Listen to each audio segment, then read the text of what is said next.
Il nostro problema è capire che anche il variegato mondo islamico fa le differenze e noi dovremmo riuscire a fare delle differenze equivalenti.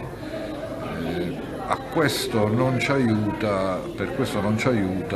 il tipo di trattamento mediatico che viene correntemente fatto di questo tipo di problema,